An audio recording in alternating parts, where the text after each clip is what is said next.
যুক্তরাষ্ট্রে ভারী বৃষ্টি এবং বন্যায় ৯ জনের মৃত্যু হয়েছে। বিদ্যুৎ বিচ্ছিন্ন হয়ে পড়েছে ৮ অঙ্গরাজ্যের প্রায় ৪ লাখ মানুষ। দেশটির দক্ষিণ পূর্বাঞ্চলের বিভিন্ন অঙ্গরাজ্যে টানা বৃষ্টির পর বন্যায় বহু ঘরবাড়ি এবং রাস্তা প্লাবিত হয়েছে। কেন্টাকি অঙ্গরাজ্যে সবচেয়ে বেশি ৮ জনের মৃত্যু হয়েছে।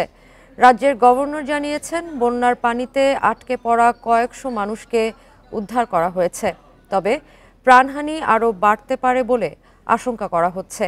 আরেকজনের মৃত্যু হয়েছে জর্জিয়ায়।